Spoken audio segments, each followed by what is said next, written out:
प्रायोजक हैं गोल्डी मसाले। नमस्कार। कल यानी कि शनिवार आंदोलनों का शनिवार है। कल आंदोलन ही आंदोलन होने वाले हैं। 7 महीने से, या यूँ कहें कि 8 महीने से लगातार प्रदर्शन कर रहे, धरना कर रहे किसान। बीच में उन्होंने अपना धरना प्रदर्शन रोक दिया था, लेकिन अब फिर एक बार उन्होंने धरने प्रदर्शन का ऐलान कर दिया है। कल पूरे देश में उनका धरना प्रदर्शन होगा और जितने भी राज्यपाल हैं उन राज्यपाल का घेराव करके वहाँ पर राष्ट्रपति के नाम से एक संदेश दिया जाएगा, जो राष्ट्रपति तक पहुँचाने की बात कही जाएगी। पूरे देश में अपनी ताकत का इजहार करने के लिए किसान आंदोलन की फिर से शुरुआत की जा रही है। और उधर दूसरी ओर 2004 में पेंशन खत्म कर दिए जाने के बाद अब एक बार फिर से जो अधिकारी हैं, कर्मचारी हैं, शिक्षक हैं, उन्होंने पुरानी पेंशन बहाली का आंदोलन शुरू कर दिया है। हालांकि ये अलग बात है कि उन्होंने अभी अपने आंदोलन को सोशल मीडिया तक सीमित रखा है, लेकिन उनका ये मानना है कि हम इसे आगे और बढ़ाएंगे, इसे जनमानस तक ले जाएंगे और जैसे आंदोलन होते हैं उसी तरीके से आंदोलन करेंगे। तमाम आंदोलन है। चूंकि चुनाव का मौसम है, चुनाव होने में सिर्फ 6 महीने का समय बचा है, तो क्या ये एक चुनावी मौसम है और ऐसे में सभी लोग चाहते हैं कि उनकी मांग मान ली जाए? क्या यही कारण है कि ज़्यादातर लोग सड़कों पर उतर आए हैं? एक तरफ शिक्षक सड़कों पर हैं, वो नौकरी की मांग कर रहे हैं, तो दूसरी ओर पुरानी पेंशन बहाली को लेकर के आंदोलन, और तीसरी ओर सबसे बड़ा यानी कि किसान का आंदोलन 8 महीने से जो चल रहा है वो एक बार फिर से पूरे देश में कल दिखाई पड़ेगा। तो शनिवार होगा वो आंदोलनों का शनिवार होगा। इसी पर चर्चा करेंगे और मैं प्रदीप विश्वकर्मा अपने तमाम साथियों का आपसे परिचय भी कराएंगे, लेकिन उससे पहले आपको एक रिपोर्ट दिखा देते हैं। ये रिपोर्ट देखिए, उसके बाद इस पर चर्चा करेंगे।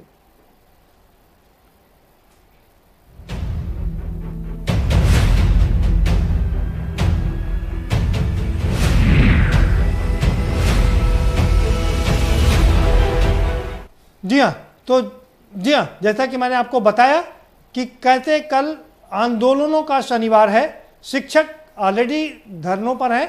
कोई 22,000 को 69,000 में जोड़ने की बात कर रहा है, उसको लेकर आंदोलन कर रहा है। कोई नई शिक्षा भर्ती को लेकर के आंदोलन कर रहा है कि नई शिक्षा भर्ती निकाली जाए, करीब 2 लाख वैकेंसी खाली पड़ी है, उनको भरा जाए।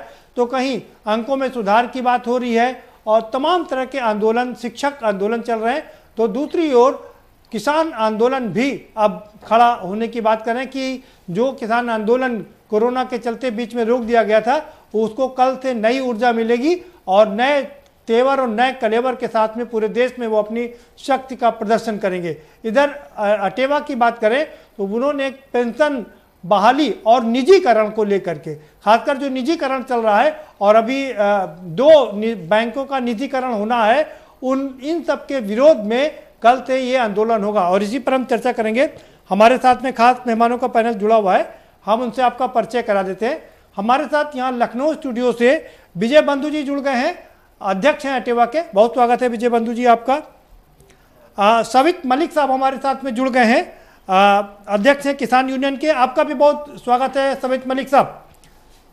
सवित मलिक साहब, आपके पास ही आ रहा हूँ। बीच में कोरोना के चलते ये आंदोलन स्थगित कर दिया गया था, अब एक बार फिर से आंदोलन कल से शुरू हो रहा है, क्यों? क्या चुनाव नजदीक है इसलिए? प्रदीप जी, आपकी आवाज डबल आ रही है, इको बहुत आ रही है। जी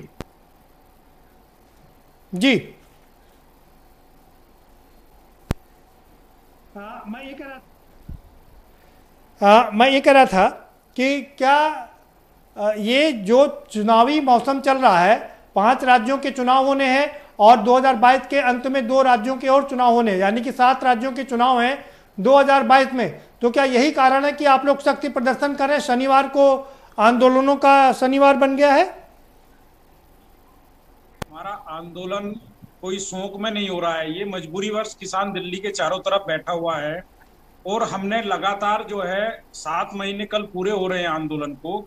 इस बीच में हमने -डिग्री टेम्परेचर में भी आंदोलन किया है और बहुत तेज गर्मी में किया है, आंधी तूफान में किया है, जिससे हमारे टेंट तंबू उखड़ गए। अभी बारिश आती है, बारिश में भी किया है।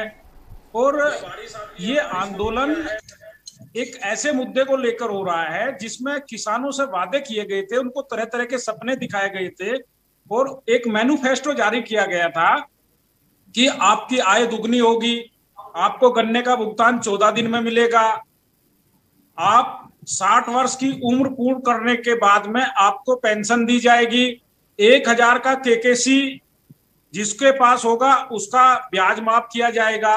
ऐसे तमाम मुद्दे थे, ऐसे तमाम सपने थे जो किसानों को और मजदूरों को दिखाए गए थे।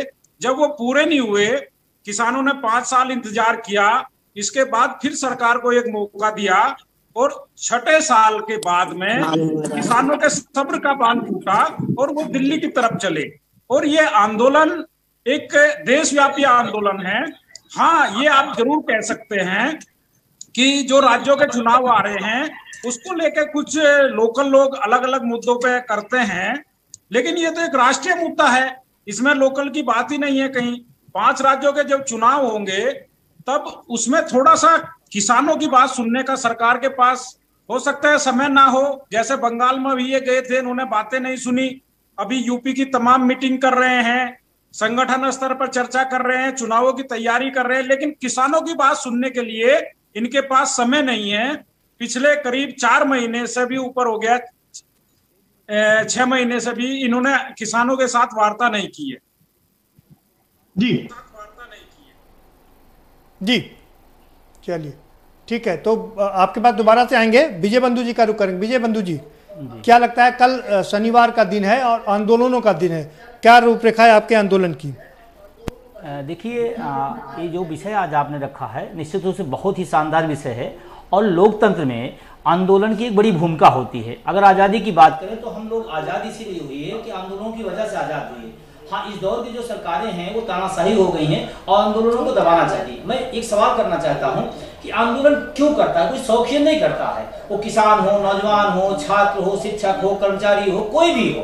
तो मैं कह रहा हूँ कि वो मजबूर क्यों होता है, ये सरकारें क्यों उसको मजबूर करती हैं? मैं तो बड़े विनम्रता से कहना चाहता हूँ, जब प्रधानमंत्री जी हो, मुख्यमंत्री हो, विभिन्न राज्यों की सरकारें हैं, अगर आपने वादा किया है, आपने अपने घोषणा पत्र जारी किया था, एक बार उस घोषणा पत्र को आप खुद देख लीजिए और अगर उसमें आपने सब बातें कही हैं तो क्या वो पूरी हो पाई हैं? जैसे मैं आपकी बात करूं, पुरानी पेंशन की बात करूं, मैं इस बात के लिए डिबेट में शामिल हुआ हूं। माननीय मुख्यमंत्री जी, उत्तर प्रदेश सरकार जब ये लोकसभा सदस्य थे तो इन्होंने पत्र लिखा मनमोहन सिंह जी को, और जब मनमोहन सिंह पत्र लिखा कि ये पुरानी पेंशन लागू होनी चाहिए, देश के हित के लिए नहीं, कर्मचारियों के हित में नहीं, और आज आप खुद मुख्यमंत्री हैं, तो आप अगर नहीं करते हैं तो निश्चित रूप से लोगों में आक्रोश पैदा होगा कि भाई ये क्यों हो रहा है। और रही बात शनिवार की, तो अब लोकतंत्र में हम सब अपनी बात को किस तरीके से रखें? आंदोलन एक जरिया होता है अपनी बात कहने का, और अगर उसको भी दबा दिया जाता है तो हम समझते हैं कि ये तो बहुत दुखद पहलू है। जो अभी भर्तियों की स्थिति है, जो अभी किसानों की स्थिति है, जो अभी नौजवानों की स्थिति है,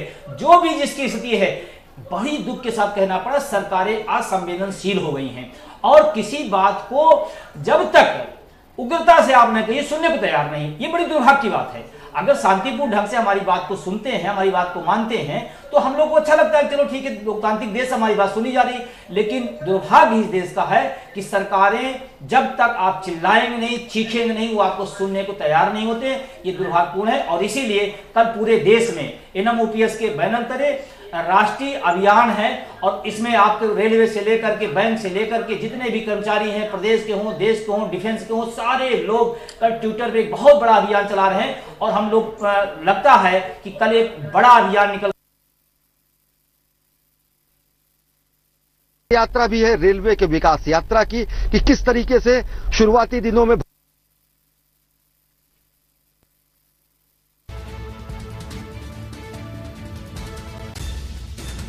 अनीता अग्रवाल जी जुड़ चुकी हैं।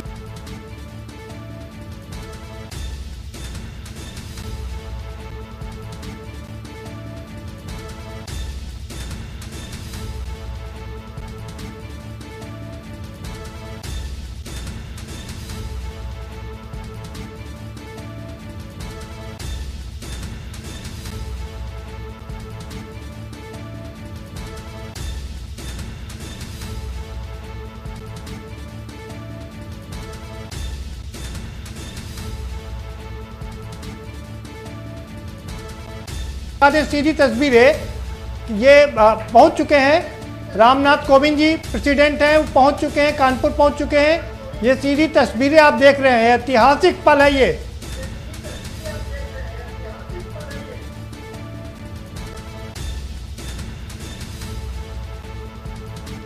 राष्ट्रपति रामनाथ कोविंद जी कानपुर पहुंच चुके हैं। ये सीधी तस्वीरें आप देख रहे हैं। अनेक कई साल बाद अब कोई राष्ट्रपति अपनी स्पेशल ट्रेन से भ्रमण पर निकले हैं और कानपुर पहुंचे हैं। ये वहां की कानपुर की तस्वीरें आप देख रहे हैं।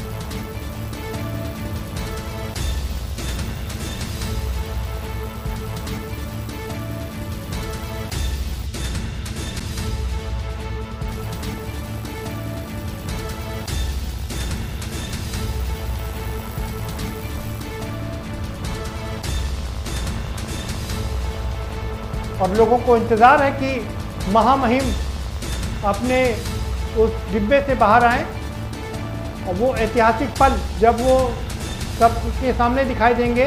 ट्रेन से पहुंचे हैं, कानपुर देहात के रहने वाले हैं महामहिम राष्ट्रपति रामनाथ कोविंद जी। और ट्रेन से, स्पेशल ट्रेन से जो पहले कभी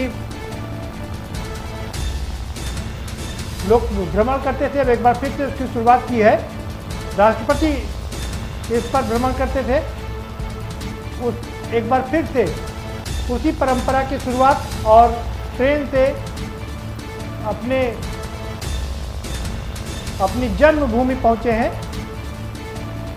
कानपुर देहात के रहने वाले हैं राष्ट्रपति रामनाथ कोविंद जी और कानपुर में पहुंचे हैं।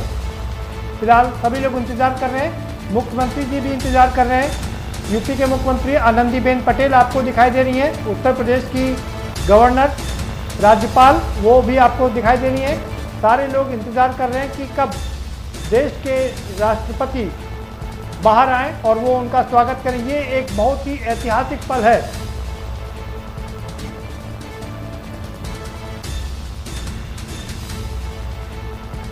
के न्यूज़ पर आप तस्वीरें देख रहे हैं, सीधी तस्वीरें आप देख रहे हैं और लोग उस क्षण का इंतजार कर रहे हैं कि कब रामनाथ कोविंद महामहिम, देश के महामहिम राष्ट्रपति बाहर आएंगे और लोग उनके दर्शन कर पाएंगे, उनको देख पाएंगे। वो ऐतिहासिक पल होगा और इसीलिए के न्यूज़ की निगाहें वहाँ पर जमी हुई हैं कि पल पल की तस्वीरें आप तक पहुँचा रहे हैं, जिससे कि आप मिस ना कर सके, इन दृश्यों को अपने आँखों में सजो सके।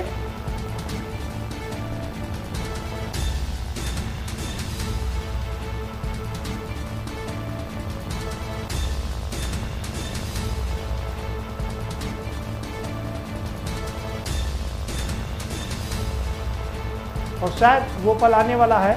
आप देख रहे हैं कि और ये है वो क्षण जिसका इंतज़ार था। मुख्यमंत्री भी इंतज़ार कर रहे हैं, राज्यपाल भी इंतज़ार कर रही हैं। राष्ट्रपति रामनाथ कोविंद जी अपने कानपुर पहुंच चुके हैं। राज्यपाल आनंदीबेन पटेल ने उनका शाल पहना करके स्वागत किया है और अब मुख्यमंत्री योगी आदित्यनाथ उनको शाल पहना करके स्वागत कर रहे हैं। रोमिला पांडे जी भी वहाँ पर हैं, मेयर हैं, वो उनका स्वागत कर रही हैं। सब क्योंकि राष्ट्रपति कानपुर के रहने वाले हैं, कानपुर देहात के रहने वाले हैं, इसलिए ज़्यादा आत्मीयता वहाँ पर आपको दिखाई देगी। सभी बड़े आत्मीय हैं और अच्छी बात है कि सब कोविड का ज़बरदस्त तरीके से पालन किया जा रहा है। मास्क पूरी तरीके से लगे हुए हैं, सब सुरक्षा की दृष्टि से चाक चौबंद किया गया है और ये पल है जिसको सभी लोग देखने के लिए बेकरार थे। आप भी अपनी आंखों में इन पलों को सजो लीजिए। ये ऐतिहासिक पल है, ऐतिहासिक क्षण है। अब्दुल कलाम साहब आखिरी बार ट्रेन से यात्रा उन्होंने की थी और उसके बाद अब रामनाथ कोविंद जी ने ट्रेन से यात्रा की है और अपनी जन्मभूमि और कर्मभूमि दोनों में पहुंच चुके हैं।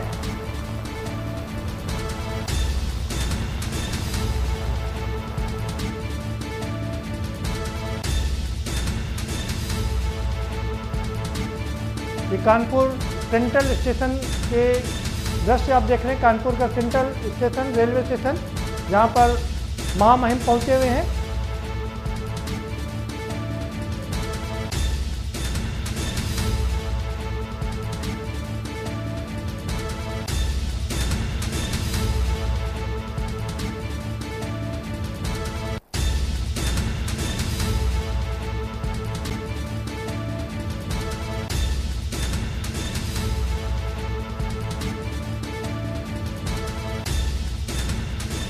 महामहिम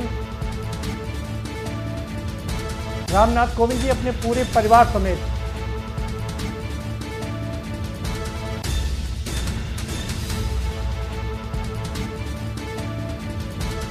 बाहर निकलते हुए, स्टेशन से बाहर आते हुए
सभी का अभिवादन स्वीकार कर रहे हैं राष्ट्रपति रामनाथ कोविंद जी। सभी लोग उनका अभिवादन कर रहे हैं।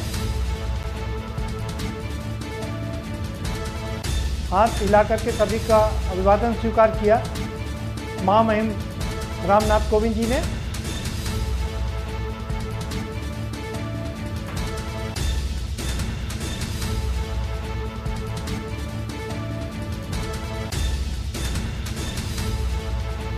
भव्य स्वागत की तैयारी की गई थी।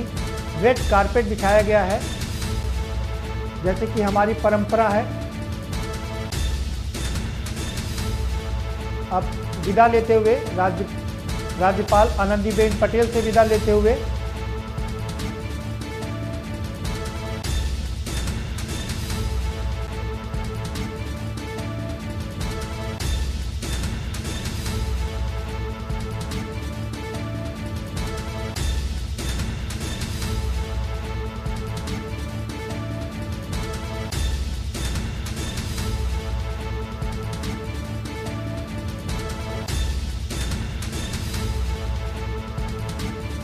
गुफ्तगू करते हुए राज्यपाल जी से और मुख्यमंत्री योगी आदित्यनाथ से कुछ मंत्रणा करते हुए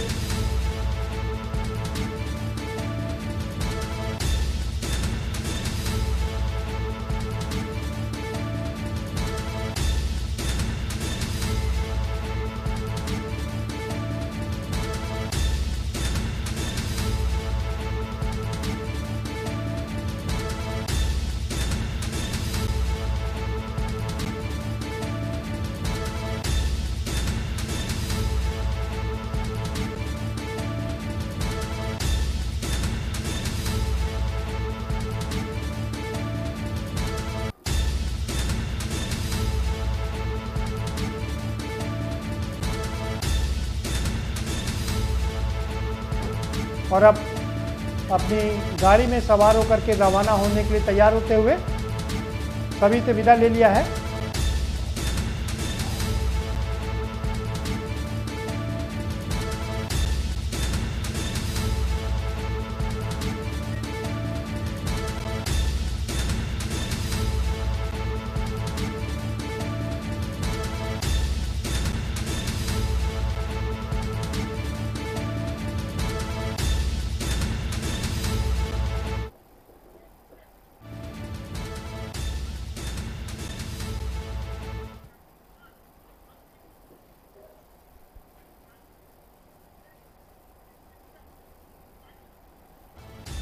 तो अब से कुछ ही देर में, कुछ ही क्षण में विदा लेंगे। ये है वो ट्रेन जिससे महामहिम पहुंचे हुए थे कानपुर सेंट्रल स्टेशन पर पहुंचे हुए थे। अब यहाँ से विदा ले चुके हैं। वापस अपनी चर्चा पर आते हैं। हमारे साथ में कुछ और खास मेहमान जुड़ चुके हैं, हम उनसे भी आपको रूबरू करवा देते हैं। हमने आपका परिचय करा दिया था। अनीता अग्रवाल जी हमारे साथ जुड़ चुकी हैं। प्रोफेसर डी आर साहू साहब भी हमारे साथ में जुड़ चुके हैं। और लखनऊ स्टूडियो से एक और खास मेहमान हमारे साथ में जावेद साहब जुड़ चुके हैं। कांग्रेस के प्रवक्ता हैं, बहुत प्रखर प्रवक्ता हैं। बहुत स्वागत है आपका भी। और समाजवादी पार्टी के हाजी जमीरुल्लाह भी हमारे साथ में जुड़ चुके हैं, बड़े नेता हैं। आपका भी बहुत स्वागत है हाजी जमीरुल्लाह साहब। तो हम सीधा रुख करेंगे अनीता जी का। अनीता जी, आप देख रही हैं कि कैसे ये जो शनिवार है कल का, वो आंदोलनों का शनिवार बन गया है। एक तरफ शिक्षक आंदोलन कर रहे हैं, सड़कों पर हैं, दूसरी ओर किसान कल से फिर से पूरे देश में आंदोलन कर रहे हैं। और अब अटेवा जो कि पुरानी पेंशन बहाली और निजीकरण को लेकर के विरोध कर रहा है, उसने भी पूरे देश में आंदोलन का ऐलान किया है। हालांकि ये अभी सोशल मीडिया तक ही सीमित है। क्या कहेंगी, चूंकि चुनाव है अगले साल, 5 राज्यों के चुनाव है शुरुआत में एक साथ, और उसके बाद 2 और राज्यों के चुनाव है। 2022 में कुल 7 राज्यों में चुनाव है। क्या यही कारण है, ये मुफीद समय देख करके सब लोग आंदोलन में कूद पड़े हैं? सही है, जब चुनाव माहौल आता है तो आंदोलन अधिकतर तेज हो ही जाते हैं। और ये कम से कम एक अच्छी बात है। स्वतंत्र है, स्वतंत्र देश के नागरिक हैं, अपनी बात कहने का अधिकार है, आंदोलन करने का अधिकार है, उनको अपने हर चीज बोलने का अधिकार है। ये तो अच्छी बात है। जहां तक रही किसानों की बात, किसानों से पूरी वार्ता कई बार हो चुकी है, कई बार वार्ता, लेकिन किसान अपनी जिद पे ही अड़े हुए हैं। तो थोड़ा सा आज भी वार्ता करने के लिए हमारी सरकार तैयार बैठी है। और जहाँ शिक्षकों की बात आप कह रहे हैं, शिक्षकों से भी वार्ता हो रही है। और शिक्षकों से अभी आप देखिए, पहले जो शिक्षक थे वो उनसे वार्ता हुई तो उनको कम से कम उनका सुझाव भी निकला था। पहले माफ करिएगा, पहले सारे लोगों को चर्चा में शामिल कर ले।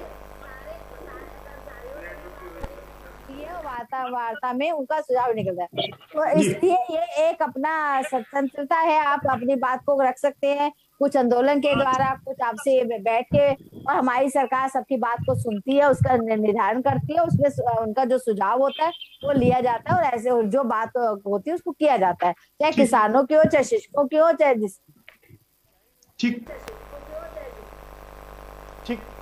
ठीक है अनीता जी। जमीरुल्लाह साहब, आप क्या कहेंगे, क्योंकि आप तो विपक्ष की पार्टी हैं, तो मौका बढ़िया है आपके लिए भी, क्योंकि आंदोलन चल रहे हैं जी।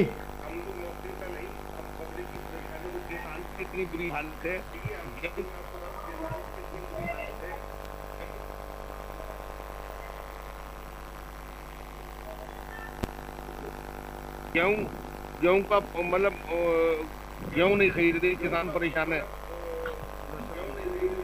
7 दिन बेचारा सड़कों पे, तो किसान को सुविधा नहीं मिल रही, किसान अपनी लड़ाई लड़ रहा है। जी ठीक है। हमारे साथ एक और खास मेहमान जावेद साहब भी जुड़े हुए। जावेद साहब जी जमीरुल्लाह साहब आएंगे आपके पास दोबारा से। जावेद साहब, क्या आप क्या कहेंगे? देखिए, निश्चित रूप से आदरणीय प्रदीप जी, भारतीय जनता पार्टी के इस क्रूर शासन काल में समाज का कोई भी ऐसा वर्ग नहीं है जो उत्पीड़ित न किया गया हो, शोषित न किया गया हो, उसके अधिकारों का हनन न किया गया हो।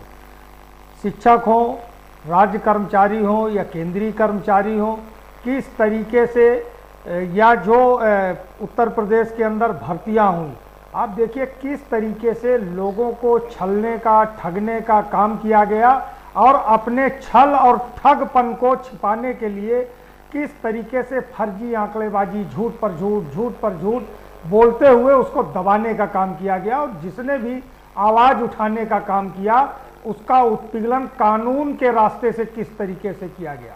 ये किसान आंदोलन, अटेवा का जो काल है कि पुरानी पेंशन बहाली की, शिक्षकों की अपनी समस्याएं, उत्तर प्रदेश के अंदर 49,000 सिपाही भर्ती के छात्र किस तरीके से, उसमें 35,000 से अधिक अभ्यर्थी भटक रहे हैं जिनका आज तक मेडिकल नहीं हुआ। 69,000 शिक्षक भर्ती में किस तरीके से दलित, आदिवासियों का और 6000 से अधिक ओबीसी की सीटों पर किस तरीके से कब्जा किया गया, ये कौन नहीं जानता है। ये वही भारतीय जनता पार्टी की सरकार है जिसने पुरानी पेंशन को समाप्त करने का काम एक समय किया था। मैं नाम नहीं लेता किसी को, कोई स्वर्गवासी है जी। और उसके बाद किस तरीके से कि पूरी तरीके से छल छद्म के साथ लगातार इन लोगों ने उसका उत्पीड़न करने का काम किया। किसानों के साथ वार्ता की बात भारतीय जनता पार्टी बहुत करती है, लेकिन ये बताएं कि सरकार वार्ता की मेज पर लाएगी किसानों को कि किसान स्वयं चलकर चले जाएंगे। आखिर सरकार की मशीनरी है, सरकार अपनी मशीनरी का उपयोग नहीं कर रही। और उससे बड़ी चीज है कि 500 से अधिक किसान मौत के मुंह में चले गए और केंद्र हो या राज्य सरकार हो, उसके मुंह से एक भी संवेदनशीलता का शब्द नहीं निकला और वो उस पर जो है दूसरी राजनीति करते रहे। प्रदीप जी 5 सेकंड। 13 में यही राकेश टिकैत जी जब जंतर मंतर पर भारतीय जनता पार्टी के साथ खड़े थे तो ये किसान थे, किसान नेता थे। और आज अगर भारतीय जनता पार्टी से वो सवाल कर रहे हैं तो मुझको बड़ी शर्म आती है। और पता नहीं ये भाजपा के लोग इतनी बेशर्मी कहां से लाते हैं कि उनको दलाल कहने का काम करते हैं। अनीता जी मैं आपके पास आऊंगा और सबसे पहले मैं डीआर राउत आपके पास भी चलूंगा, लेकिन उससे पहले एक ब्रेक पर जाना है। ब्रेक पर जाएंगे और ब्रेक पर आने के बाद प्रोफेसर डीआर राउत से समझने की कोशिश करेंगे कि क्या ये चुनावी मौसम है और चुनावी मौसम में आंदोलन यूं ही निकलते रहते हैं, आंदोलन की कोपलें फूटती रहती हैं, तो क्या इसको मान लिया जाए कि अब वाकई चुनाव का समय आ गया है। चर्चा जारी रखेंगे लेकिन एक छोटे से ब्रेक के बाद।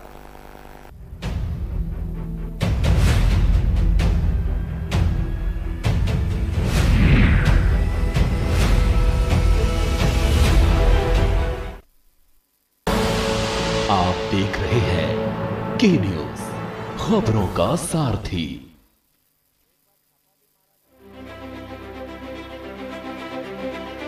कोरोना महामारी के दौरान तीरथ सरकार ने कुशल प्रबंधन और दूरदर्शी नीतियां बनाते हुए कामयाबी के साथ दूसरी लहर का सामना किया है। सरकार ने राज्य के हर गांव, हर कस्बे तक लोगों को सहायता पहुंचाने का कार्य किया है। इस अभियान में राज्य की आशा और आंगनबाड़ी बहनों ने भी प्रमुख भूमिका निभाई है। प्रदेश के सभी जिलों, कस्बों और वार्ड में घर घर पहुंचकर लोगों को आशा और आंगनबाड़ी बहनों की टीमें जागरूकता संदेश पहुंचाने के साथ ही साथ पोषक आहार और वैक्सीन की अहमियत भी समझा रही हैं। स्वास्थ्य विभाग द्वारा बाकायदा ट्रेनिंग और काउंसलिंग के बाद बीएलओ के नेतृत्व में आशा और आंगनबाड़ी बहनों की टीमें प्रदेश भर में सरकार की तरफ से बांटे जा रहे राशन, सैनिटाइजर, दवाएं और मास्क सहित सभी जानकारियां प्रदेश के कोने कोने में हर एक जरूरतमंदों तक पहुंचा रही हैं। कोरोना संक्रमण की चुनौती में राज्य सरकार की सहयोगी बनी आशा और आंगनबाड़ी बहनों की टीमें राज्य सरकार और समाज के प्रति अपनी जिम्मेदारी निभाते हुए टीकाकरण केंद्रों पर सोशल डिस्टेंसिंग का पालन करवाने के साथ साथ प्रदेश में वैक्सीनेशन के लिए लोगों को प्रेरित कर रही हैं। उत्तराखंड सरकार के साथ कोरोना से इस लड़ाई को जीतने में जी जान से जुटी मातृशक्ति पर आज प्रदेश को गर्व है, जो आज हर संभव प्रयास कर न सिर्फ समाज के प्रति अपने कर्तव्य को निभा रही हैं, बल्कि कठिन परिस्थितियों में राज्य सेवा और जन सेवा की शपथ को भी पूरा कर रही हैं। आप भी कोरोना के विरुद्ध इस युद्ध में आशा और आंगनबाड़ी बहनों का सहयोग करें और उत्तराखंड को कोरोना मुक्त बनाएं।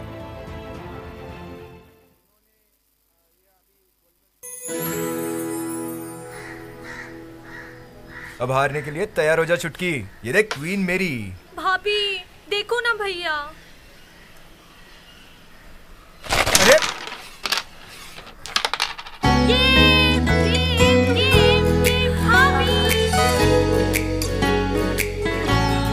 पिटारा खजाना खास पलों का।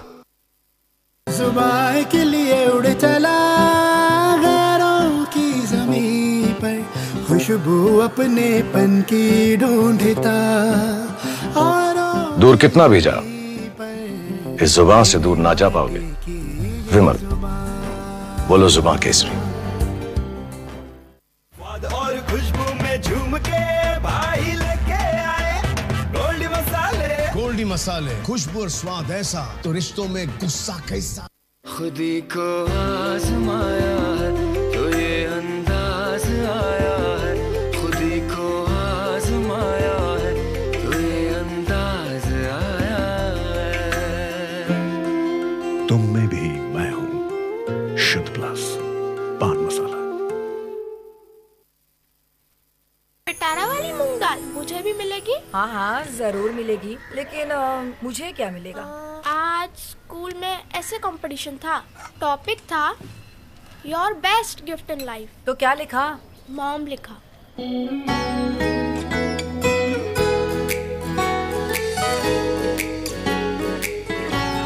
पिटारा खजाना खास पलों का। आप देख रहे हैं के न्यूज, खबरों का सारथी।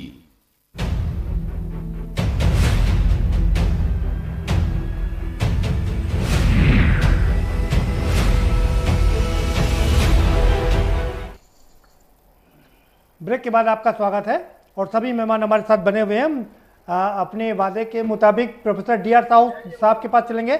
प्रोफेसर डी आर साहब, आपने देखा कि कैसे शनिवार जो है आंदोलनों का शनिवार हो गया है, क्या कहेंगे आप इसको? देखिए, मैं तो मेरी कुछ बातें इसमें बहुत इंटरेस्ट है और मैं इसको सामाजिक आंदोलन तो नहीं कहता हूँ, उसको मैं कहता हूँ एक विरोधाभास है और एक असंतोष है। तो इस असंतोष को देखते हुए हम यदि देखें, आज पहली बार भारतीय जनता पार्टी की जो स्पोक्सपर्सन है उनकी विचारों से मैं इतनी प्रसन्न हूँ कि उन्होंने लोकतंत्र और वहाँ पे विरोध के लिए एक स्पेस है, स्थान है और एक लोकतांत्रिक व्यवस्था में आपस में बात करने की बात है।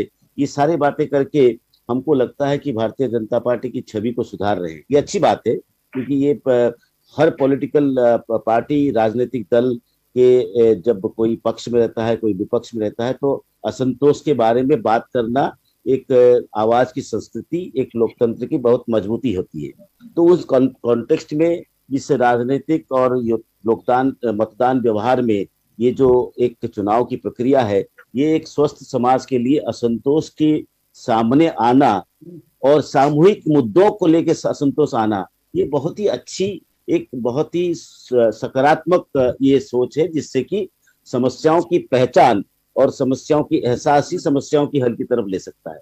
तो उन संदर्भ में मैं सामाजिक आंदोलन हो, विरोधाभास हो, तो उसको मैं तो कहता हूं आंदोलन जीवित तो नहीं कहूंगा, लेकिन असंतोष को प्रकट करने में लोकतंत्र एक बहुत महत्वपूर्ण हमारे लिए औजार है। और उसके आधार पे इवन हमारे माननीय उप राष्ट्रपति वेंकैया नायडू ने एक लेख भी लिखा है कि डिसेंट, डेमोक्रेसी में डिसेंट जो है एक विरोधाभास एक स्वस्थ समाज के लिए बेहतर, पॉजिटिव, सकारात्मक माना जाता है। तो इन सभी परिप्रेक्ष्य में यदि हम देखें, उत्तर प्रदेश हो या भारतवर्ष में जो किसान को लेके आंदोलन की बात है, विरोधाभास की बात है, बिल को लेके एक विरोध है और एक असंतोष है। इस असंतोष की कहीं ना कहीं हम कहेंगे ये इसकी एक वैधता है। उस वैधता की वजह से इतने दिन तक ये चल रहा है। यदि इस असंतोष के प्रति लोगों की संवेदनशील नहीं होते या समुदाय की या किसानों की यदि संवेदनशीलता नहीं होता, हो सकता है ये उसी समय खत्म हो जाता, जिसके लिए हर सरकार, चाहे वो कांग्रेस की सरकार हो, यूपीए सरकार हो, एनडीए सरकार हो या अभी बीजेपी की सरकार हो, जो भी सरकार हो, हर समय कोई भी सरकार जो सत्ता में रहते कभी भी विरोधाभास को पसंद नहीं करते। बात भी इसके बावजूद भी आपने देखा होगा कि हमारी उत्तर प्रदेश के आसपास और जो दिल्ली के आसपास जो ये विरोधाभास की एक 7 महीने से लंबा चल रहा है, इसमें 4-5 चीजें बहुत महत्वपूर्ण है। एक संगठन है, एक नेतृत्व है और एक विचारधारा है और उसके साथ साथ एक लक्ष्य है कि बिल को वापस करना। इससे एक बहुत ही विरोध, असंतोष की एक संगठित रूप में एक प्रकट होके सरकार के साथ नेगोशिएट करने का उनका एक क्षमता बढ़ी है और उसके साथ साथ इसकी परिणाम भी हमने देखा पश्चिमी उत्तर प्रदेश में, खासकर पे पंचायत चुनाव में। तो मेरा ये मानना है कि इसको एक अपॉर्चुनिटी मानते हैं, अवसर मानते हैं विभिन्न राजनीतिक दल, और उसके आधार पे जब चुनाव 2022 में आए जिसके बारे में आप बात। लेकिन साहू साहब, दिक्कत ये ना कि आजकल राजनीतिक दल उसको अवसर नहीं मानते ना, उसको चुनौती सिर्फ मानते हैं। और आपने एक अच्छी बात की अनीता अग्रवाल जी को लेकर के कि आजकल कुछ बदले बदले सरकार नजर आते हैं। विजय बंधु साहब, आप कुछ कहना चाह रहे थे? जी सर, आऊँगा आपको। जी अभी मैडम कह रही थी कि शिक्षकों से चर्चा हो रही सरकार की। पिछले 4.5 सालों में किसी शिक्षक कर्मचारी संगठनों से कोई वार्ता सरकार ने नहीं किया, और अगर वार्ता किया हो तो बहुत सारे छोटे छोटे ऐसे मुद्दे थे जो हल हो जाते, जैसे डीए को लेकर के। डीए क्या, डीए पिछले सालों साल से इसको रोक दिया गया है और उन्हीं शिक्षकों कर्मचारियों को काम लिया जा रहा है, उनका डीए रोक दिया गया है। जब हम अपनी बात करना चाहते हैं तो एस्मा लगा दिया जाता। अरे एस्मा क्या है? इस लोकतंत्र में हम अपनी बात नहीं करना चाहते, राजनीतिक दलों के सारे कार्यक्रम हो रहे हैं, सत्ता पक्ष के सारे कार्यक्रम हो रहे हैं। अनीता जी आपके पास आऊंगा, पूरा मौका दूंगा आपको जी। तो मैं कह रहा हूँ कि एस्मा आपने क्यों लगा दिया? 18 महीने से लगातार चला, ये तो अद्भुत घटना है कि हम अपनी बात ही नहीं कर सकते। हर 6 महीने में एस्मा लग रहा है। ऊपर से लोकतंत्र की बात कर रही हैं। अरे भाई आप अपने कार्यक्रम करें तो हमें भी अपने कार्यक्रम करने दीजिए। एस्मा आपने क्यों लगाया? अगर आप कहें तो जवाब ले लें। अनीता जी 6 महीने करके 3 बार एस्मा लग गया और आप कह रहे हैं कि लोकतंत्र की खूबसूरती है कि लोग अपनी आवाज उठाएं। कैसे आवाज उठाएंगे? आप तो आंदोलन करने पर प्रतिबंध लगा दिया आपने। कितना बड़ा आंदोलन होता था, शिक्षा मित्रों से जब बात हुई तो शिक्षा मित्रों के आंदोलन में काफी राहत मिली, उन लोग को संतुष्टि हुई। और इसी तरह जो भी लोग नहीं पहले मैडम एस्मा की बात करिए, एस्मा की बात करिए, पिछले 3 बार 6 महीने में लगे 3 बार से बात करने का मौका दिया जाता है कि आप आइए बात करिए। यहाँ तक कि कर्मचारी हो, चाहे शिक्षक हो, चाहे जो भी हो, पूरी तरीके से हमारे मंत्री मिलते हैं, मुख्यमंत्री मिलते हैं, उनके कैबिनेट के मंत्री मिलते हैं। और सब बात यह है कि आप अपनी बात रखते हैं, उस बातों का आपकी जो सुझाव है, अभी किसानों का जहाँ तक आप बता रहे हैं, अभी किसानों के आप देखिए कितनी बार हमारे नहीं अभी तो पहले जरा कर्मचारियों की बात कर लें, फिर किसानों के पास आपको ले चलेंगे। कर्मचारी कह रहे हैं कि 6 महीने करके 3 बार आपने एस्मा लगा दिया और इसीलिए अब शायद क्यों विजय बंधु जी, क्या यही कारण है कि आपको सोशल मीडिया का सहारा लेना पड़ रहा है? मैं आपको बहुत क्लियर बता देना चाहता हूँ जी। देखिए बातें यहाँ बैठ करके डिबेट में जो कर दे, लेकिन जो स्थिति ग्राउंड पर है, कर्मचारी नाराज, नौजवान नाराज, शिक्षक नाराज, सारे लोग नाराज है और मजे की बात है उन्हीं से काम ले रहे हैं। एस्मा हम लगा रहे अपनी बातें, आपके जो कार्यक्रम है हम उसको लागू करेंगे। डीए पे सवाल किया जाता है, चुप हो जाते हैं। एस्मा क्यों लगाया गया? चुप हो जाते हैं। और अभी केंद्र सरकार ने 2 जियो जारी किया। केंद्र सरकार ने जो 31 दिसंबर 2004 के पहले का विसंगतियों कारण जिनकी पुरानी पेंशन चली गई, प्रशासनिक लापरवाही चली गई, उत्तर प्रदेश सरकार ने कहते हमारी सरकार है, केंद्र सरकार राज्य सरकार दोनों है, तो उत्तर प्रदेश उसको क्यों नहीं लागू कर रही है? अभी मैं दूसरी एक बात और कहना चाहता हूँ। इसे कोरोना टाइम में 2000 से ज्यादा शिक्षक कर्मचारी मारे गए, बहुत सारे लोग एनपीएस वाले उसमें हैं, उनको पुरानी पेंशन का लाभ दिया जा रहा है, तो अटेवा के संघर्ष का परिणाम था। लेकिन उनका जो एनपीएस का पैसा कटा हुआ है सरकार जब्त कर ले रही है। अरे मेरी तनख्वाह का पैसा कटा हुआ है, जिस परिवार में विपदा आई है उसका पैसा जब्त कर ले रहे हो, आप उसको देने तैयार नहीं, जबकि केंद्र सरकार ने जारी किया, उसके बाद उत्तर प्रदेश सरकार तुम्हें तैयार नहीं है। तो आप सुन लीजिए विजय बंधु साहब, सुन लीजिए। कोरोना काल के कारण आप लोगों के आंदोलन को रोका गया था, ऐसा कोई कारण, क्योंकि हम नहीं चाहते थे कोरोना काल में एक भयंकर आंदोलन हो। कोरोना राजनीति में क्या कह रही, कोरोना काल की वजह से ये आंदोलन उस समय मना किए गए थे, आंदोलन ना किए जाए, क्योंकि कोरोना का सरकारें बन सकती हैं। पहले बात तो सुनिए। नहीं चुनाव क्यों? चुनाव देखिए, चुनाव आयोग एक अलग व्यवस्था है, अलग संवैधानिक व्यवस्था है। और हमारे मुख्यमंत्री जी ने पंचायत चुनावों के लिए चुनाव आयोग के आगे कहा था कि चुनाव को रोका जाए, लेकिन सर्वदलीय बैठक भी बुलाई गई थी, लेकिन वो लोग सब तैयार नहीं हुए। उन्होंने कहा चुनाव केवल भारतीय जनता पार्टी नहीं लड़ी थी और पार्टियां भी लड़ी थी, तो सबके बात सुनिए।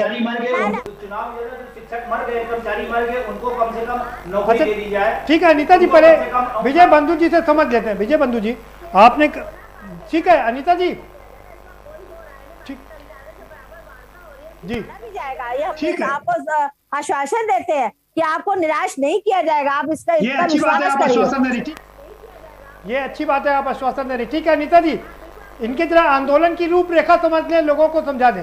विजय बंधु जी आपकी आंदोलन की रूपरेखा कल क्या होगी? देखिए कल जो हमारा आंदोलन है एनएम सटेवा के आह्वान पर पूरे देश के अंदर इस बात को लेकर के, क्योंकि सोशल मीडिया एक बड़ा माध्यम इस दौर में है और सरकार जो बनी है इसी सोशल मीडिया की देन है। और दुर्भाग्य है पहले उन्होंने खूब इस्तेमाल किया, जब उसी की इस्तेमाल हम सब करने लगे तो अब उसको आपत्ति होने लगी कि सोशल मीडिया पे आप क्यों जा रहे हैं। आप छोड़िए, आपके आंदोलन की रूपरेखा कल क्या होगी? आंदोलन की रूपरेखा कल है कि हम लोग कल 12 बजे से 4 बजे तक पूरे देश के शिक्षक कर्मचारी सेंट्रल के हो, सारे तमिलनाडु से लेकर कन्याकुमारी, कश्मीर से लेकर कन्याकुमारी, अटक से कटक तक सारे लोग एक साथ ट्विटर पर इस अभियान को लेकर चलने हैं कि #रिस्टोर ओल्ड पेंशन और प्राइवेटाइजेशन नो सोल्यूशन। जो प्राइवेटाइजेशन की बात, ये दोनों हैशटैग को लेकर चल रहे हैं। और आज आपको जानकारी की बता दें, आज ही हमारा वो ट्रेंडिंग में आ गया है, जबकि हमारा कार्यक्रम कल है, फिर भी आज ट्रेंडिंग में आ गया है। और मैं आपसे कहना चाहता हूं कि ये जो आवाज निकल रही है, आपको क्या लगता है कि सोशल मीडिया के माध्यम से सरकार आपकी बात सुन लेगी? नहीं, माध्यम एक है, सुन लेगी नहीं, और ये सरकार तो तानाशाही है, ये तो बिल्कुल नहीं सुनेगी। आगे के कार्यक्रम को हम जमीन पर उतारने की तैयारी कर रहे हैं, और आगे अगर हमारी बात को नहीं सुनी जाती तो निश्चित रूप से उत्तर प्रदेश जहां की बात मैं कर रहा हूं, उत्तर प्रदेश में नहीं, लेकिन अभी तो एस्मा लगा हुआ, कैसे करेंगे आप लोग? एस्मा को भी अब कर्मचारी आक्रोश पैदा हो रहा है, और एस्मा को भी तोड़ने की तैयारी में है उत्तर प्रदेश सरकार के शिक्षक कर्मचारी, और पुरानी पेंशन को लेकर के, डीए को लेकर के, और तमाम सारी विसंगतियों को लेकर के उत्तर प्रदेश सरकार के खिलाफ आह्वान होगा, और उत्तर प्रदेश सरकार इस मुगाते में न रहे कि हमारी बात को अनसुना करके आप फिर सत्तासीन हो जाएंगे। तमाम ऐसी सरकारें गई हैं जिनके खिलाफ आंदोलन चले हैं, आक्रोश गया है। ठीक है, तो इस बात मुगाते में न रहे, कहीं न कहीं सरकार को चोट खानी पड़ेगी। डीआर साहू साहब, मैं आपसे समझना चाहता हूं कि ये बात सच है कि मोदी जी ने सबसे ज्यादा सोशल मीडिया का इस्तेमाल किया। 2009 में ही वो ट्विटर पर आ गए थे और छा गए थे। अब बाकी के लोगों ने भी उसी का सहारा लिया। क्या आपको लगता है जमीनी आंदोलन से हटकर सोशल मीडिया पर जो आंदोलन चल रहे हैं उसका कोई इम्पैक्ट होगा, कोई प्रभाव होगा? विकल्प के रूप में आया है, लेकिन आप लोगों ने देखा होगा पहले के जमाने में महात्मा गांधी ही एक राष्ट्रीय स्तर पे पूरे भारतवर्ष के लोगों को इकट्ठा करके एक बहुत सारे आंदोलन किए हैं। उसके बारे में सब लोग इतिहास में हम पढ़ते हैं। बात वो नहीं है, बात यह है कि मुद्दा पर आधारित, और एक होता है विचारधारा पर आधारित और एक मुद्दा पर आधारित है। तो उस संदर्भ में यदि हम देखें, किसान आंदोलन हो या शिक्षकों की आंदोलन हो या कर्मचारियों की आंदोलन हो, ये क्यों हो रहा है? इसलिए हो रहा है कि कहीं ना कहीं असंतोष जो है एक सापेक्षिक वंचित महसूस कर रहे हैं, और उसके साथ वो सरकार से उम्मीद करते हैं। उसमें एक तरह से एक बातचीत, जिसको हम कहते हैं नेगोशिएशन या डायलॉग, वो नहीं हो पा रहा है। तो आज मैं बताना चाहता हूं कि आज आपने देखा होगा अखबारों में, सुर्खियों में देखा होगा कि कश्मीर को लेके एक वार्ता हुई, उसमें बड़े बड़े स्टेटमेंट आप अखबार में पढ़ा होगा।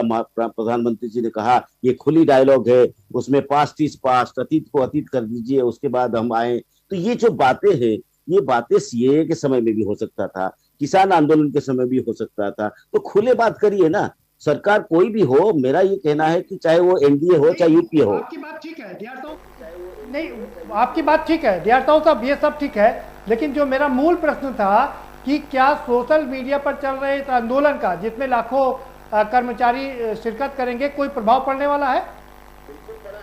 किस तरह से पूरे विश्व में लोगों ने अपनी एतराज जताई, और उसकी वजह से शायद अब ये लग रहा है कि इन सभी सोशल मीडिया जैसे ट्विटर है, फेसबुक है, फलाने हैं, उसमें तरह तरह की प्रतिबंध की बात आ रही है, तो इसमें इस तरह की व्यवस्था आ रही है। तो मेरा ये कहना है कि सरकार हो, कोई राजनीतिक दल हो, उसकी फायदा तो हम ले लेते हैं।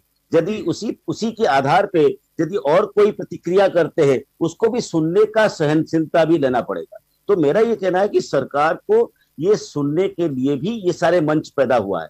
तो आपकी अच्छाई भी सुनेंगे और आपकी बुराई भी सुनने की क्षमता भी रखना पड़ेगा। ये सरकार, हर सरकार की बात है। माधवनीन, आप ही ने तारीफ किया कि आज बदले बदले से सरकार नजर आ रहे हैं। आज तो बहुत ही दूसरी तरीके से स्वागत कर रही है भाई आज अनीता अग्रवाल जी। हम आएंगे आपके पास में। अनीता जी, आप कुछ जवाब देना चाहेंगी तो आप जवाब दे सकती है विजय बंधु जी का। किसानों से भी वार्ता किए हैं, कर्मचारियों से भी किए, शिक्षकों से भी किए, सबसे वार्ता कर रहे हैं। ऐसा नहीं कि वार्ता के रास्ते बंद है। और वो जो भी है, और हम ही कहते हैं आप अपना सुझाव दीजिए उसको। और जहाँ तक ये चर्चा की बात, चर्चा का फायदा क्या? नहीं, लेकिन चर्चा का फायदा क्या कि अगर उसका कोई मतलब ना निकले। ला रहे जो सबके फायदे के लिए, और उसमें केवल कुछ लोग अपनी जिद पे ही अड़ गए, तो गलत है ना। निजीकरण सबके फायदे के लिए है अनीता अग्रवाल जी, फायदे के लिए है अनीता। निजीकरण सबके फायदे के लिए है अनीता अग्रवाल जी। उसको मानेंगे, हमने काम संशोधन करने को तैयार है, हर चीज का संशोधन। निजीकरण में भी अगर आपको लगता है तो आप कर दीजिए। नेता अटेवा, इनका जो विजय बंधु जी हैं वो कह रहे हैं कि नेता तो 4-4 पेंशन लेते हैं और हमारी पेंशन पर आपको दिक्कत है, ऐतराज है। ऐसा क्यों? मूल प्रश्न है यही है जी। ये गलत है, ये गलत है। अनीता अग्रवाल जी, अब विजय बंधु जी आपसे सवाल करेंगे, लेकिन उससे पहले मैं आपको बता दूं कि अगर कोई विधायक या मंत्री बनने, सांसद बनने से पहले कोई सैनिक है तो उसको सेना की पेंशन मिलेगी, कोई कर्मचारी है तो उसको मिले। जी विजय बंधु साहब। मैडम डिबेट में आप आई हैं, आप एक बड़ी पार्टी के बड़ी चेहरा हैं और बिना जानकारी के आप लाइव बोल रही हैं। आप आरटीआई से निकाल के सारे तथ्य यहाँ रखे गए हैं। अगर विधायक है तो विधायक वाली पेंशन मिलती है, उसके बाद अगर रिटायर होने के बाद वो मान लीजिए फिर एमएलसी हो गया तो एमएलसी की मिलती है। ये हम अपनी तरफ से नहीं करें, ये रिकॉर्ड में है, आरटीआई के रिकॉर्ड में है। मैडम आप कम ऐसी बात करते हैं। बात अभी आपने निजीकरण की किया था, निजीकरण किया आपने किया, और इसका उदाहरण मेरे पास है। पंजाब के मुख्यमंत्री हैं भूतपूर्व बादल साहब, 5.5 लाख रुपए महीने की पेंशन मिलती है। राष्ट्रपति की तनख्वाह 5 लाख है और उनकी पेंशन 5.5 लाख है। वो उसी मल्टीप्लाई से करता है, एक बार विधायक 4 बार सांसद, उसके मल्टीप्लाई में आता है। दूसरी तरफ आप निजीकरण की बात की। मैडम एक अंतिम सवाल आपसे पूछना चाहता हूँ, आप राष्ट्रवादी पार्टी की प्रवक्ता हैं, राष्ट्रवादी लोग राष्ट्रीयकरण के पक्ष में क्यों नहीं है? अनीता जी, निजीकरण के पक्ष में अनीता जी पूरा सवाल सुन लीजिए, फिर आपको जवाब देने का पूरा मौका दूंगा। राष्ट्रवादी लोग राष्ट्रीयकरण के पक्ष में क्यों नहीं है, निजीकरण के पक्ष में क्यों है? एक बड़ा सवाल मैं आपसे पूछना चाहता हूँ, पूरे देश के लोग भी पूछना चाहते हैं, राष्ट्रवादी पार्टी राष्ट्रीयकरण के पक्ष में क्यों नहीं आ रही है? क्यों सब देश की संपदा को बेच रही है, रेल को बेच दे रही है, बैंक को सम्मिलन कर दे रही है, नौकरियों के संस्थानों को खत्म कर दे रही है? क्यों? आखिर पढ़ा लिखा नौजवान देश का, दुनिया का सबसे ज्यादा संख्या वाला नौजवान वाला देश भारत है, और उसकी नौकरी, उसकी सुरक्षा, उसकी सामाजिक सुरक्षा कौन बात करेगा? अरे सरकार आप हमारे हैं, हम आपसे नहीं कहेंगे, किससे कहेंगे? सबसे ज्यादा दुनिया का नौजवान देश है, 8 संस्थाएं खत्म कर दे रही है, ठीक है भाई, व्यवस्था को निजीकरण कर दे रही है। थोड़ा आपकी बात होगी, थोड़ा किसानों का भी हालचाल ले लेते हैं। चौधरी अजीत जी एक ही पेंशन दी जाती है नेता को, चाहे वो विधायक की ले, चाहे आप प्रोफेसर की लीजिए, चाहे सेना की लीजिए, चाहे आज एक ही पेंशन होती है, 2 पेंशन नहीं होती। आप गुमराह मत करिए, जानकारी आप देखिए, जानकारी आप देखिए। नहीं अपना नंबर दीजिए तो मैं आपके पास भेज दूंगा, आप अपना नंबर दीजिए मैं आपके पास भेज दूंगा रिकॉर्ड। हमारे पास ऐसे बहुत से विधायक है जो एक ही पेंशन ले रहे हैं। 5.5 लाख रुपए, 5.5 लाख रुपए, 5.5 लाख रुपए पर मंथ। ठीक है भाई, समय समाप्त हो रहा है। ठीक है अनीता जी, थोड़ा किसानों का भी हाल ले ले। सवित जी, चौधरी सवित मलिक साहब, आपके आंदोलन की रूपरेखा क्या रहेगी? कल राज्यपालों का घेराव करेंगे या सिर्फ उनको मेमोरेंडम सौंपेंगे? होगा ही होगा। बाकी हमारी सहारनपुर से गाजीपुर के लिए एक ट्रैक्टर यात्रा निकली हुई है, जो कल गाजीपुर में पहुंचेगी। वहां पर एक विशाल महापंचायत होगी जिसमें आगे की रूपरेखा बनाई जाएगी। ये आपने जो कहा है आंदोलन का शनिवार, ये क्यों आया है? इसके पीछे का रीजन ये है कि जो सरकार ने तमाम लोगों से तमाम प्रकार के वादे किए थे, वो वादे पूरे नहीं किए और लोगों ने इंतजार किया। अब जैसे उत्तर प्रदेश का गन्ना किसान है, इन्होंने वादा किया था कि हम आपकी आय दुगनी करेंगे और 14 दिन में गन्ने का भुगतान करेंगे, लेकिन पिछले 4 वर्ष में 4.5 वर्ष होने वाले हैं। चौधरी समित मलिक जी, चौधरी साहब सवाल सुन लीजिए। सरकार का कहना यह है कि उसने बसपा सरकार से 2 गुना दाम दिया आप लोगों को, तब 60,000 अगर दिया गया था तो अब करीब 1.25 लाख रुपए आपको पैसा दिया गया है, और सपा से 1.5 गुना पैसा दिया गया आपको। जी 40 लाख ऋण माफ किया गया है। मैं आपको बता रही 86 लाख किसानों को ऋण माफ किया गया। जो आप अनीता जी सवाल सुन लीजिए, आपको पूरा मौका मिलेगा। जी कितने लोगों का हुआ? दूसरा आपने कहा था 14 दिन में गन्ने का भुगतान होगा, कितने लोगों का भुगतान हुआ आपको जानकारी है? मैं हाँ बिल्कुल दे रही हूँ। गन्ना किसानों का पिछले 4 वर्ष में कितने रुपए गन्ने पर बढ़ा, ये बताइए आप। 1,12,00,000 रिकॉर्ड भुगतान गन्ना किसानों को पिछली सरकार से बकाया 11,000 करोड़ भुगतान इसी सरकार द्वारा किया गया। किसान को अरे गन्ना किसानों को मैं बता रही हूँ, जो पिछली सरकारों का बकाया था हमारी सरकार ने वादा किया था। 14 दिन का वादा कैसे बातें कर रहे हैं?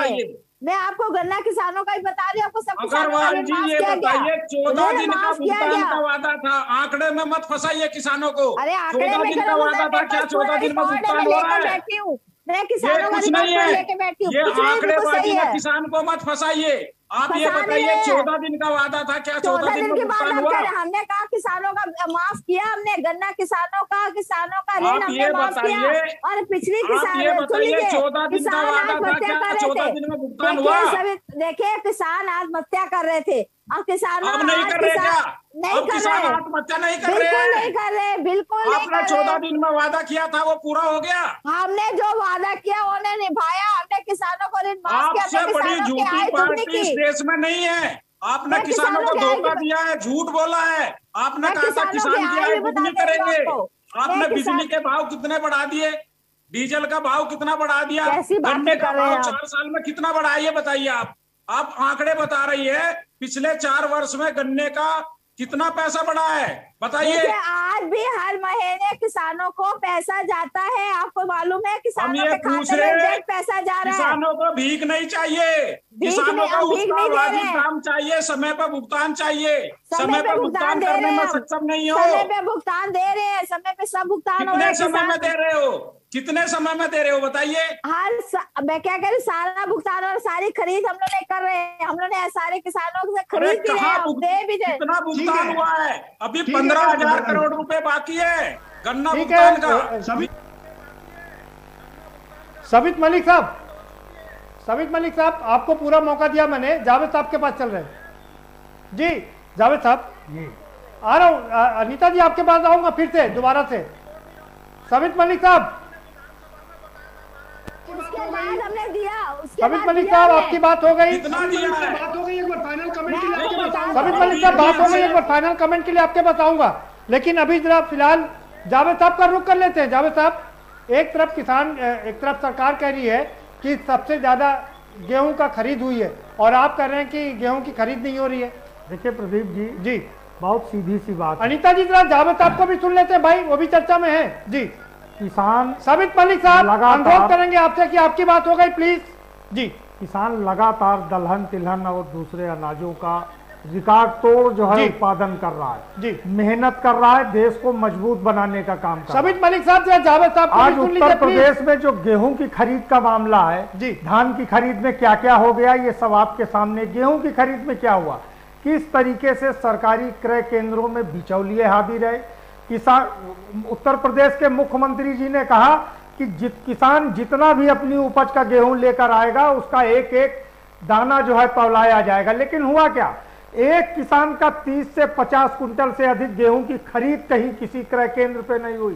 समय से पहले इनके 30% से ज्यादा क्रय केंद्र बंद हो गए और ये दावा कर रहे रिकॉर्ड 14% गेहूं की खरीद हुई है उत्तर प्रदेश में कुल उपज का, और कुल उपज का 14% जो आपने खरीद की है उसको आप रिकॉर्ड तोड़ बता रहे हैं।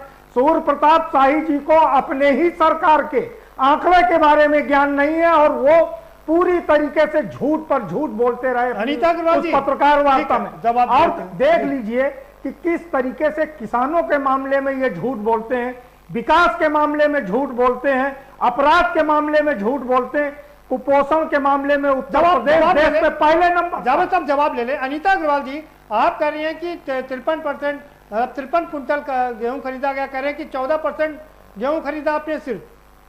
प्रियंका ने चिट्ठी भी लिखी थी योगी जी को। हमने 21 में जो हमने योजना बनाई थी, जो हमने बजट निकाला था, उस हिसाब से हमने किसानों की आय को काफी हद तक, जो उनकी दुर्घटना कल्याण योजना में 600 करोड़ का बजट दिया। सुन लीजिए, 600 करोड़ का बजट दिया, दोगुना कर दिया। 2000 सम्मान निधि का लाशा देकर आपने किसान के गले में फांसी का फंदा डाल दिया। आप कहाँ हैं? डीजल का उपयोग किसान करता है, उसकी मूल्य वृद्धि कितनी हो रही, उत्तर प्रदेश के अंदर बिजली कितनी महंगी है, किसान को आपने फिक्स चार्ज में फंसा दिया, किस तरीके से महंगा कर दिया। 1 हॉर्स पावर के ट्यूबवेल हो, किसान अपनी जरूरत के हिसाब से ले लेता था, आपने किसान के साथ ठगी करने का काम किया। और आज आप बता रही हैं कि हमने किसान की आय दोगुनी कर दी। अरे कारपोरेट टैक्स से ज्यादा आपने पेट्रोलियम में टैक्स ले लिया, एक्साइज से ज्यादा आपने पेट्रोलियम पदार्थों में टैक्स ले लिया। हर जगह ठगने का काम, ठग विद्या का काम नागपुर की फैक्ट्री में तैयार हो जाता है। सब माफ करिएगा, हमारे पास समय इतना था। अनीता जी बहुत शुक्रिया, सभी मेहमानों का बहुत शुक्रिया इस चर्चा में शामिल होने के लिए। तो कल शनिवार है और शनिवार का दिन कल आंदोलनों का शनिवार होगा। एक ओर जहां शिक्षक लगातार आंदोलन कर रहे हैं तो दूसरी ओर किसानों ने 8 महीने से आंदोलनरत हैं, एक बार फिर से पूरे देश में आंदोलन करने का ऐलान कर दिया है। और वहीं कर्मचारी और शिक्षक तमाम लोग भी एक बार फिर से पुरानी पेंशन बहाली को लेकर के आंदोलनरत होंगे। हालांकि ये अलग बात है कि वो सोशल मीडिया पर ही होंगे। तो एक बार चुनाव का मौसम आ गया है और चुनाव के मौसम में आंदोलन होना लाजमी है। अब इस आंदोलनों का कितना परिणाम सामने आएगा ये तो वक्त ही बताएगा। फिलहाल इस कार्यक्रम में इतना ही। आप हमें दीजिए इजाजत और बाकी खबरों के लिए देखते रहिए के न्यूज़ इंडिया।